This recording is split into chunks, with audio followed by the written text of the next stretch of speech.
Yeah, it's hard to watch the tape in some ways, and in other ways it's very encouraging.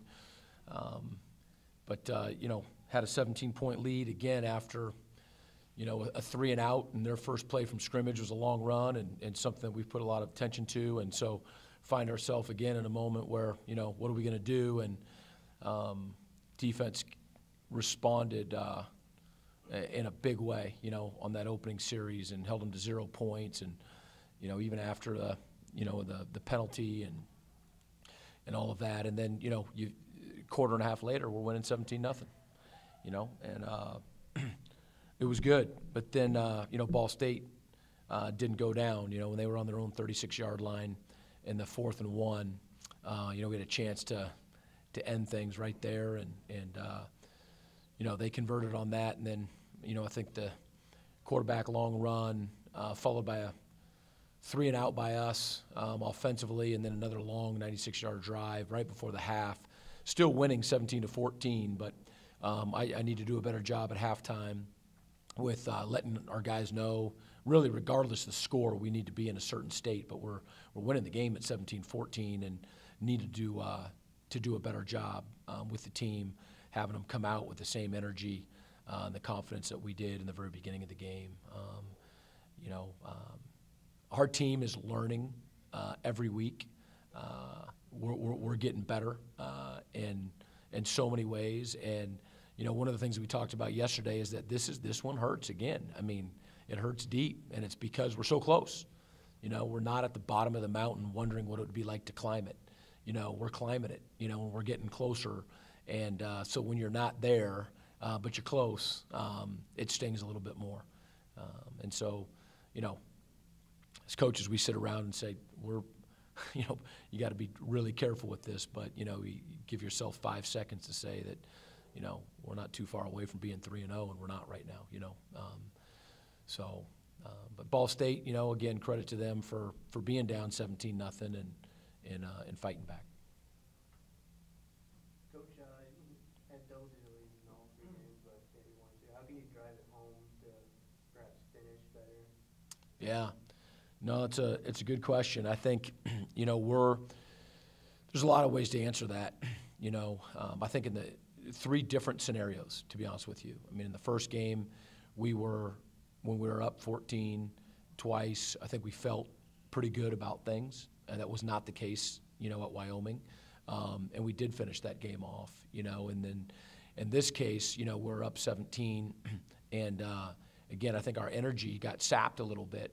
When they came back before half, and then they got the ball, obviously after halftime, and made those core key 5 to 6 plays a game that change it. And so it's not just one issue. We're learning, every week, and I think learning how to win is part of being your best. Like on a Saturday afternoon, game day. Just the ice in the veins, withstanding the punches, making the plays, all of those things become habits and become a mindset, and we're going to have that, and we're getting there. But obviously we haven't been able to do it 2 out of 3 times thus far. Army's lost.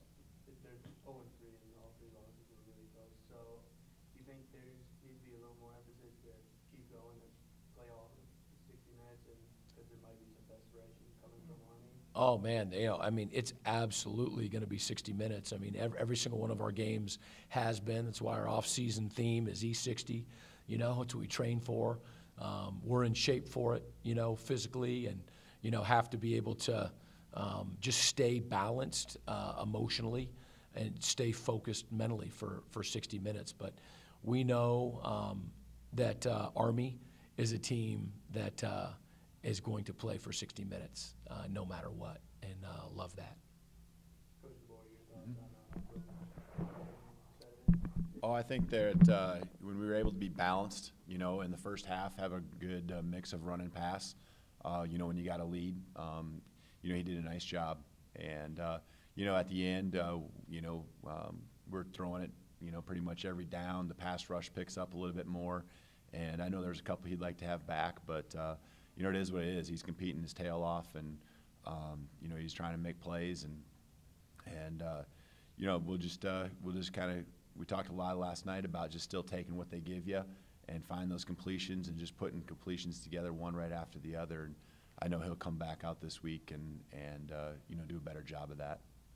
Darius only had 7 carries for, I believe, 97 yards. Do you think it's going to be a little more emphasis on giving him the ball, especially after that 63-yard touchdown? Right. Right. Yeah. You know, I mean, that's when you look at the stats at the end of the game. You know, those are the things that jump out at you. Both him and Shaq not getting a lot of carries. And you know, I mean, I felt good about where we were at after the second quarter. I think they were both at 5 or 6, you know, each, and I think we had, you know, well over 200 yards of offense, and the defense put us in a good field position for one of the drives to be able to get a field goal. But 17 points and feeling, you know, good about what the production, even though it wasn't as consistent. Kind of going back to the first quarter, you know, we probably the first time we've had a little bit of a slow start. You know, a few miscues and just assignment errors, stalled drives, a couple penalties, which we hadn't had in the previous game. Any of those, no penalties or missed assignments. But in the second quarter, we felt good about the momentum we had.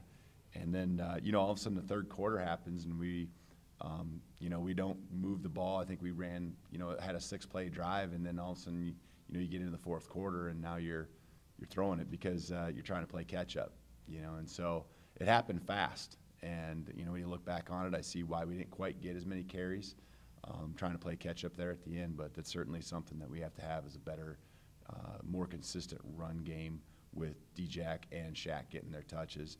You know, we found ways to still get DJ a couple touches in the pass game, and he made plays, you know, out in space. You know, the check down is a big deal for us, you know, with DJ and Shaq. And getting those guys out in space that way is something that, you know, we continue to do on Saturday. Cole Gardner got hurt at the end of the game. Is there any reason to worry? I think we're planning on him being back. You know, that's the plan. You know, I think he'll. You know, I guess I haven't heard anything today on his status, but I don't think it's a severe injury. I mean, it's something that, you know, I'm sure he'll be sore and stuff for a few days. Coach McCaslin, can you just walk us through your thoughts after that 20-play drive Ball State had, just how frustrating it must have been? Yeah, it was frustrating. We had a couple opportunities to end that drive, you know, and you know, the 3rd and 17 was definitely one of those. We made a couple plays to put them into that situation, a setback play, and then you know, then they get 4th and 1. You know, they converted on 2 4th downs on that drive, and had a couple 3rd down plays. So you know, we definitely needed to respond in that situation the way we responded previously in the game, and didn't get the job done. Army, they like to run a lot in triple option. So should we expect more, maybe 8, 9 guys in the box, or just play more base defense? Yeah, you know, the numbers game is an interesting thing because we're I mean, depending on what an offense lines up in, our base defense can put 9 guys in the box. That's just a rule of thumb. So, you know, so that's not going to be a dramatic change in terms of who we are. Now how we get to certain things is going to be different, and ultimately, when you're talking about an Army type offense, an option offense, it's going to be assignment football. It's going to be one-on-one assignments, responsibilities, and you've got to, if you tackle the fullback 7 times and he doesn't have the ball 7 times, and the quarterback just ran for 15 yards, and then you go tackle the quarterback, that fullback's going to run for 30 yards on the play you don't tackle him. So you've got to do your job every single time, be consistent, and you can't become impatient when playing a team like this. You have to do your job each snap as the plays come to you. You talk about Army and the difficult option attack. In running scout team, how difficult is something like that to even prepare for, just because it's not a normal offense that you're used to facing? I think the scout teams will do okay. You're right. You have to address it, and you have to put some thought towards it. But ultimately, they see a card that says I got to step left or right, go vertical. You know, what do I have to do on this card? And so I think that they can do a decent job. We've got a couple of guys in our scout team offense that have operated in offenses like this. before. You may move a guy around into some different positions. They've got some fairly smaller sized tackles that are athletic that get to the next level, and so you might put somebody different in a spot like that that can challenge you. And then they employ a lot of cut blocking, so you've got to figure out a way to appropriately prepare for that, through drill work and then in combination with some team stuff. So you lost one earlier in the game. Ike comes in, fills in admirably, has 17 tackles. He missed the first game due to injury, but just talk about his ability to get back on the field. Ike is he's a spark bug. Is that a word? Bug? Yeah, that's what he is. He gets after it, and he's got he's got great energy, enthusiasm, very quick feet, has a good knack for the ball, and he's a good tackler. It's proven by, he made every tackle that he had an opportunity to be in on. So we definitely missed Juan. His contributions have been significant through the first 2 games, and obviously also in special teams. Those guys are contributing in a big way in special teams. So not having him out there was a loss. I do think that I'm bad with names, so I refer to numbers. But when number 5 dropped the punt, when he muffed the punt later, that was because of Juan. So I think that his impact lasted after being kicked out of the game. Up front, you've unfortunately had to use a rotation. You haven't had consistent starters up front. How much would you like to get to a consistent 3 guys each time? You do want to have consistency in terms of maybe starting a game, but up front is where you're going to rotate the most throughout a game. You want to have fresh bodies up there and to do what they've got to do. The combination of running and physical play and whatnot, you've got to have a good rotation. So we've got some depth up there that allows for that in a much better way than we were at this time last year, and that's crazy to say with the injuries that we've had as well. So you've got some guys that are going in, and Derek Dunlap comes in, starts his first game, makes a great play on a 4th down stop. There's a number of those kind of things that are continuing to happen by people that aren't typically in the starting lineup. Coach DeBoer, right now, DJ's the number 1 scorer in the conference, 13th nationally. How impressive has the change been for him? Because you figure prior to this year, I think he had 4 career touchdowns. Yeah, his confidence level is something that's really impressive right now, but it's coming because he practices hard. He comes to practice every day, and I don't know if it's one of those things where you become a senior and you realize this is it, but every day in practice he is finishing runs, he's sharpened all his assignments, and it's because of his work ethic, and he's always had that, but now I think he's got some confidence to go along with it, and he's seeing a hole and hitting it, and he's putting his shoulder down to finish runs. He's had a couple touchdown runs where he's ran over guys in the end zone, and it's just really fun to see a guy get to the level where he's at, and I think he's going to continue to improve. And I think it's been great for Shaq to see too. I think Shaq challenges him because Shaq's a very capable back and does a great job, but also Shaq's learning a lot from DJ and his style of running, and I think it's really spread to a lot of our ball carriers on the offense. As far as how they carry the ball. Trying to run physically, falling ahead for yards. And so we just need him to continue doing what he's doing. It's fun to see. Ball State was a team, of course, that wanted to win the battle of time of possession, and Army's certainly that case. How do you try to equal that balance out, knowing that they really want to control the ball as much as you can? Right. We got to convert on 3rd down. We're 6 for 16. That's the lowest we've been in the 3 games. It's not far off. You'd like to convert, maybe 3 more, and you'd feel, 50% or more is good. We still need to do a better job in our short yardage, 3rd and 1, 3rd and 2, 3rd and 3, and making sure we're getting those. The 3rd and 1 in the first quarter, was something we got to get. We ended up having to kick a field goal, and those could be touchdowns. That was in the red zone. So we just got to be better. We got to be better in those situations. That allows you to stay on the field, run more plays, get DJ and Shaq more touches, and continue to just get the tempo going. There's times in the game when you finally get it going, you say, okay, here we go, and you can just feel it. We're just constantly moving ahead 4, 3, 5, 6, you know, and then all of a sudden you pop a big one, and it's just that when our guys get in that rhythm, that's when we're pretty good.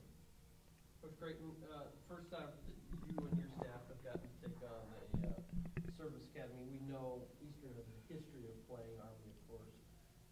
Do you talk to your kids any about what a service academy means, or simple fact that everybody always talks about football is like war, but the kids on the other side will eventually someday be really going to a war?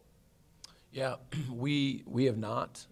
You know, at this point, I think that just when it first was on the schedule, and anytime you mention it, you know, there's just deep respect, you know, for the academy and those that you know, attend it. And then on top of it, I mean, I think all of us have an understanding about the you know, the kind of day and week that these guys spend, with football being on top of all of that.